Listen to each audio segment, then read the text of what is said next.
Smile, though your heart is aching. Smile, even though it's breaking. When there are clouds in the sky, you'll get by. Welcome, everyone, to another edition of Grief Chat. And we are joined, of course, as we are every month, by the host of Grief Chat, Mr. Mitch Carmody. We want to say welcome to you. Well, hello, Mo. It's great to be here on this chilly morning. It is chilly.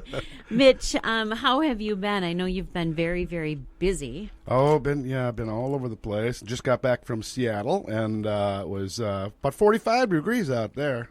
But it's very interesting being in Seattle on the Sunday of the Vikes and Seahawks game. That was right.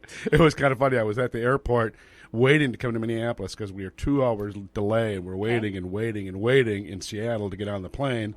And finally the plane arrives, and this flight attendant gets off, and she runs off the plane. And she goes, "Go Seahawks!" You could have heard a pin drop.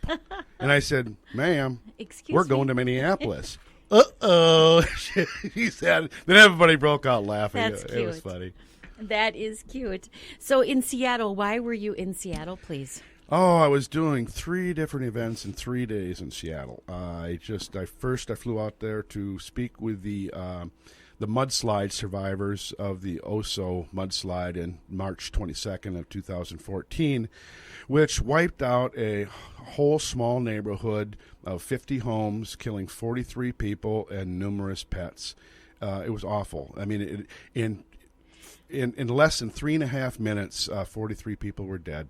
And it was just a devastating. It was like the size of Cowtown, where it just wiped out in just 3 minutes. Isn't that something? It was just... And, of course, that was all over the news back in 2014.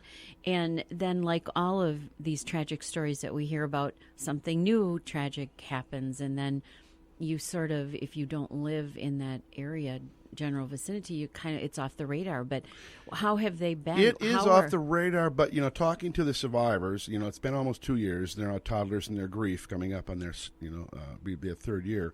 And they said for a long time, about 1.5 years, they were inundated, like Newtown was. And so, everybody wanted to know. And in fact, someone was selling tickets down the river to look at the devastated homes and, on a little river raft cruise. And so there was a lot of that. But there was a lot of good, too. A lot of firefighters and support people came from New York City. Survivors of 9/11 came out. Survivors of Oklahoma bombing came out. Because in the neighborhood, only one thing survived, was one huge pine tree. And as I was in Manhattan this summer, one tree at 9/11 survived, and it's still there. In Oklahoma City, one tree survived. And the people from New York took clippings from the tree at the 9/11 site, and with instructions and rooting liquid, and planted those trees at the Oso mudslide. And the people there are just so... How symbolic. Yeah, it was just beautiful. And they're coming together. In fact, it's pronounced Oso. And they have signs all over, Oso strong, all over town, that they have survived this. And it was just... And it was caused by excessive rain? It was talking to the survivors, I'm hearing stuff that you don't hear in the news, and they said actually it had rained for 40 days and 40 nights, and then it stopped. That next day, everybody was out in their yards praising that the sun was out, and at 10:20 in the morning, the hill above them gave way from all the built-up hydrostatic pressure, and just took them. One couple told me that they rode the top of ran up to their attic. They saw it coming. They had seconds, and they jumped up into their attic, and that ripped blew the bottom of the house out, and they rode the top of the mudslide in their attic. Oh my gosh! And another man said he was he was in the shower. He was stark naked, and he heard his wife scream, saying, well, "There's a mudslide coming," or something, and she was killed and wiped out. But because he didn't have any clothes on, there was nothing to grab onto him, so he just tumbled around and surfaced above the mud, where other with clothes maybe would grab you. And his dog did not have a collar. and his dog was missing for 3 days, and finally they found him, but he had chewed his back leg off trying to get out. But he survived. That dog came to the grief group, and it was amazing.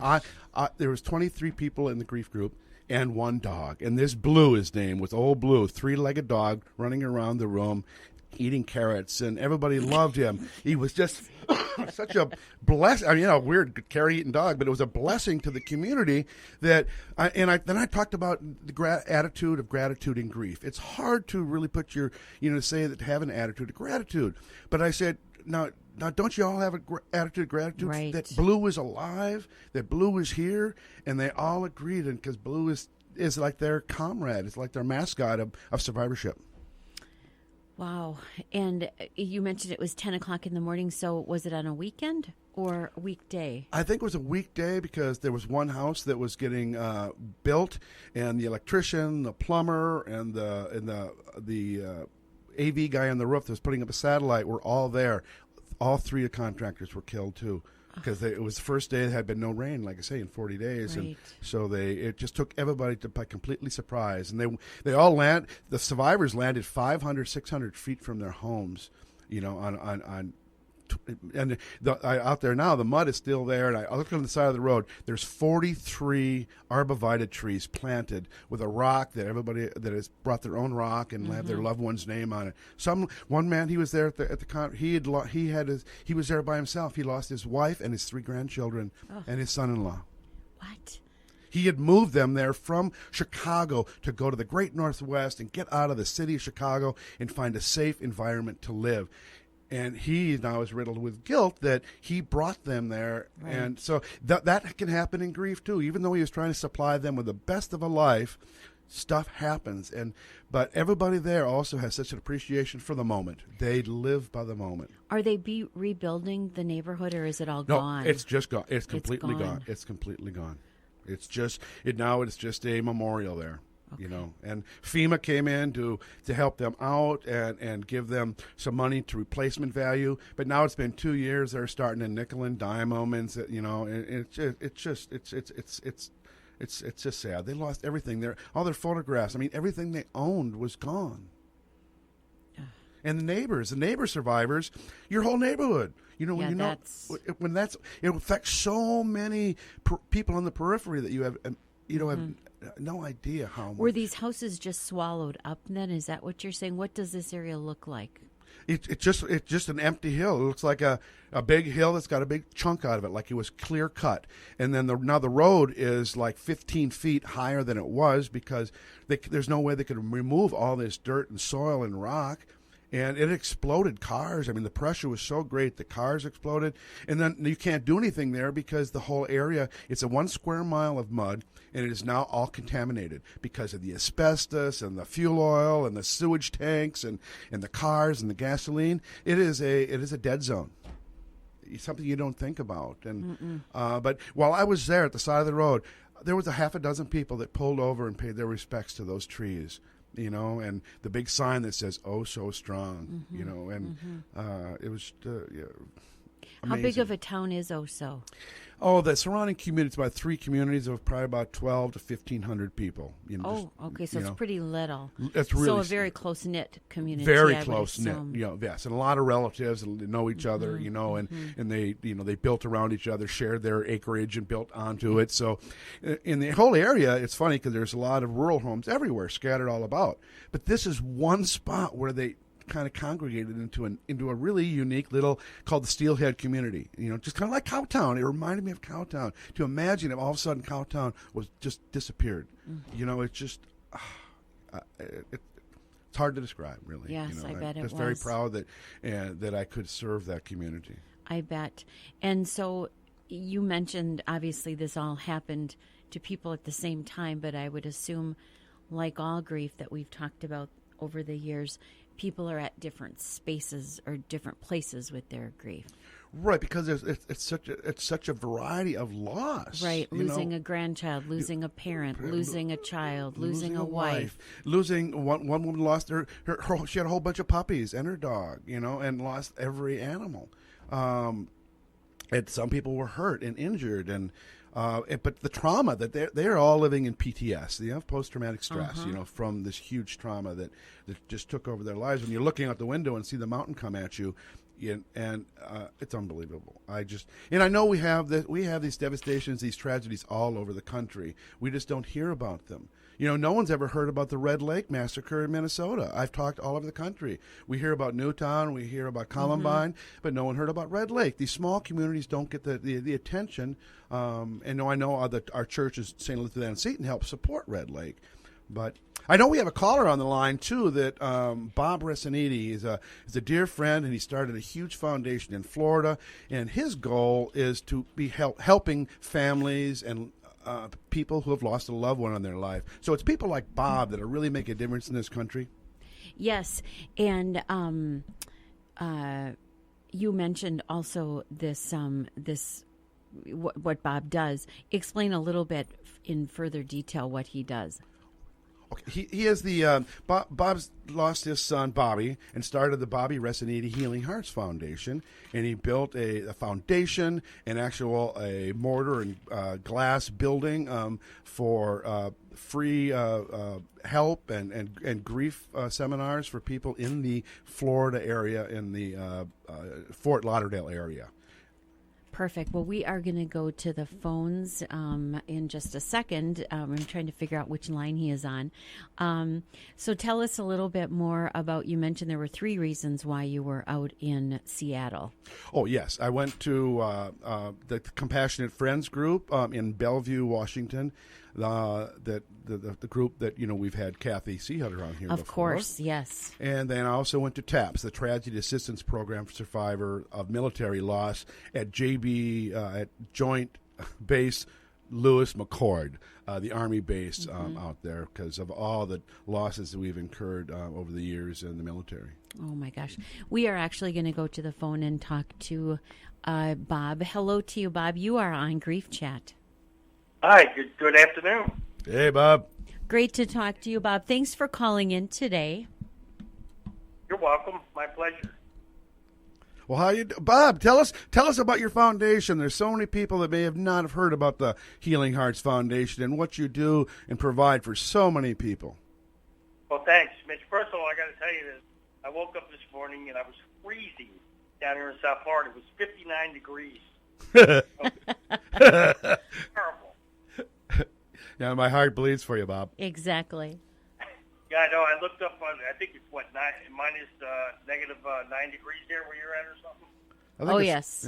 Yeah, all of that. It's very cold.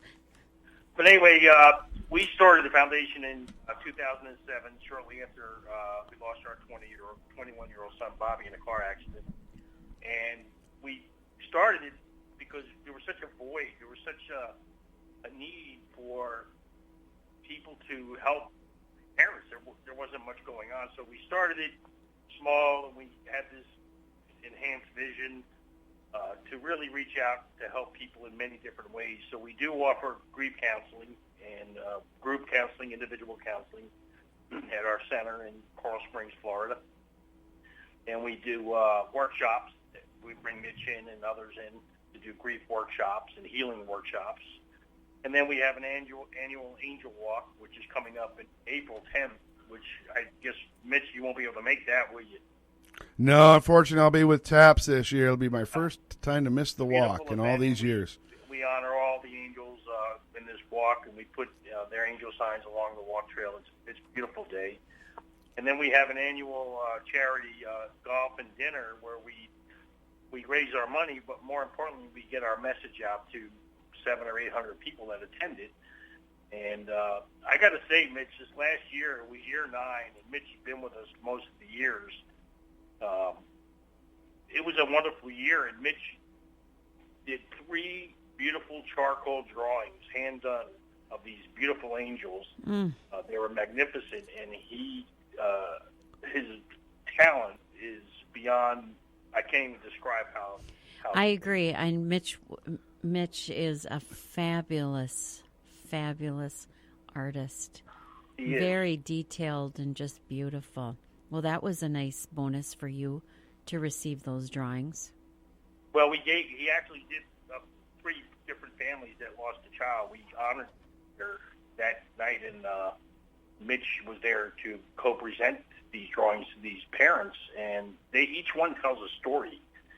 So it's just a keepsake for them to honor their child forever and ever. So we're pretty diverse. We do a lot of things locally and nationally to help the brokenhearted, and Mitch is a part of that. He's been a part of it and continues to be a part of that. So that's high level of what we do. Bob, thank you for telling us about that. We have about a minute left. Can you give people some contact information, please, about your organization?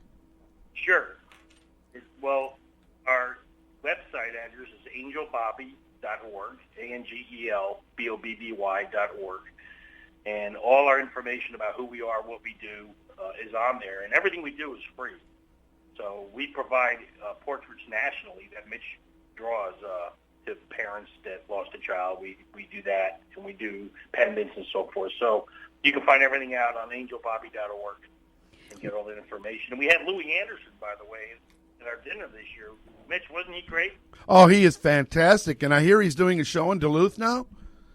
Yeah, he's got a show in Duluth starting January 31st.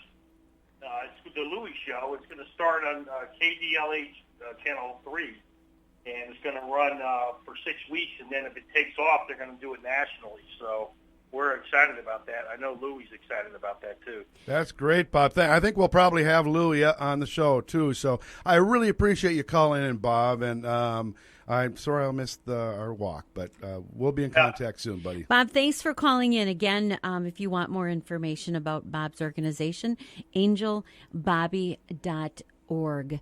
You are listening to another edition of Grief Chat with your host, Mitch Carmody, on AM 1460, KDWA in Hastings. Smile, though your heart is aching. Smile, even though it's breaking.